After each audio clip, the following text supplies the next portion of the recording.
श्री स्वामी समर्थ. नमस्कार, मी मंगल तुम्हा सर्वांचं नवीन एका व्हिडिओमध्ये अगदी मनापासून खूप खूप स्वागत करते. तर या अधिक मासामध्ये अधिक मासाची कथा आपल्या सर्वांना नक्की माहीत असायलाच पाहिजे. त्यासाठी ही कथा एकदा नक्की ऐका. तर अधिक मासाची निर्मिती कशी झाली किंवा अधिक मासाला पुरुषोत्तम मास का म्हटलं जातं, तर त्याची ही एक गोष्ट आहे. त्याचबरोबर या महिन्यामध्ये व्रत, नियम, व्रतवैकल्य पाळले जातात, नियम पाळले जातात, त्याने काय साध्य होतं हे देखील या कथेतून स्पष्ट होतं. त्यासाठी ही कथा नक्की ऐका. तर कथेला आपण सुरुवात करूयात. कसे करू, काय करू, कोणाला विचारू, कोण मला योग्य मार्ग दाखवेल, त्याची भेट कशी होईल, या प्रश्नांची उत्तरे जाणण्यासाठी प्रत्येकाला एक गुरु हवा असतो, इष्टदेवता हवी असते. सोमवारला शंकर ही देवता आहे, तसेच मंगळवारला गणपती, बुधवारला कृष्ण, गुरुवारला दत्त, शुक्रवारला देवी, शनिवारला मारुती आणि रविवाराला सूर्य ही देवता आहे. अशा वारांना आपापल्या अधिष्ठात्री देवता आहेत. तिथींना देखील आपापल्या देवता आहेत.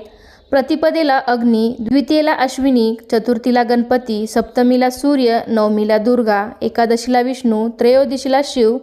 तसेच नक्षत्रांना देखील आपापल्या देवता आहेत. रोहिणीला चंद्र, कृतिकेला सूर्य, पुनर्वसूला बृहस्पती. इतकेच काय, महिन्यांना देखील आपापल्या देवता आहेत.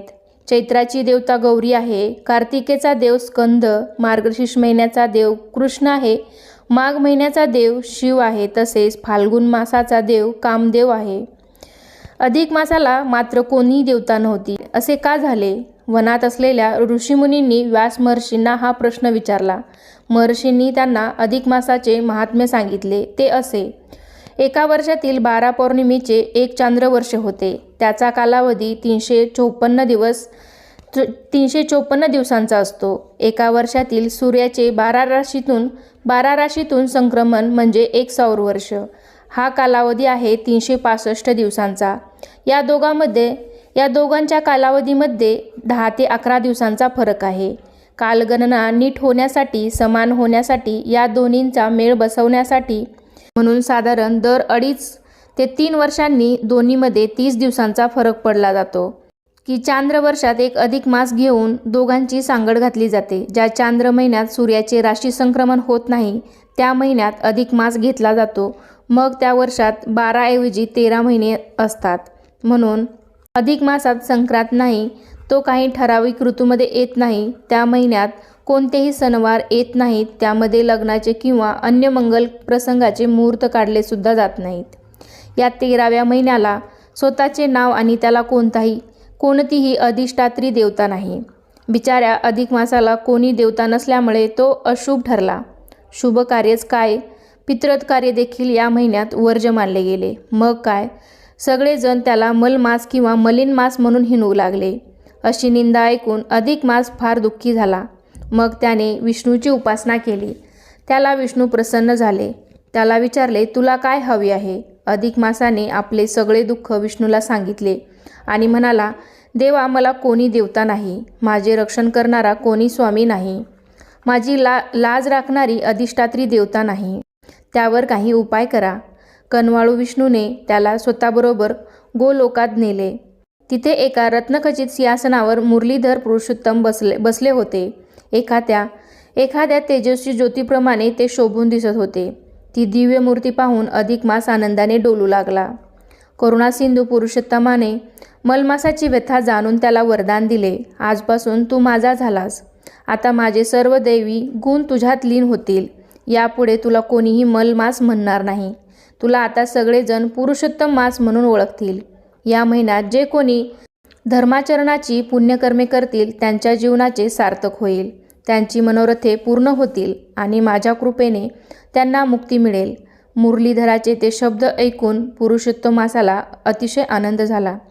परिसाच्या स्पर्शाने लोखंडाचे सोने व्हावे तसे पुरुषोत्तमाच्या दिव्य दर्शनाने अशुभ समजला जाणारा अधिक मास शुभ झाला. पुढे एकदा काय झाले, वनवासात असताना पांडवांनी श्रीकृष्णाला विचारले, आम्ही असे काय पाप केले म्हणून आम्हाला वनवास भोगावा लागत आहे?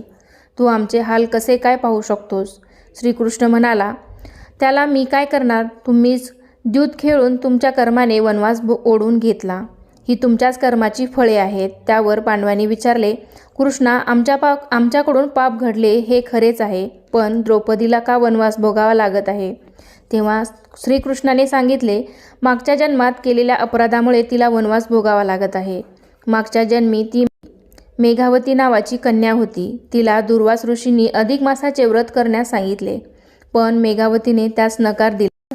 तेव्हा दुर्वासा ऋषी संतापून म्हणाले, तू पुरुषोत्तम मासाला तुच्छ लेखलेस, अधिक मासाच्या व्रतावर शंका घेतेस. मुली, या अपराधासाठी तुला पुढच्या जन्मी वनवास भोगावा लागेल, म्हणून तिला या जन्मी वनवास भोगावा लागत आहे.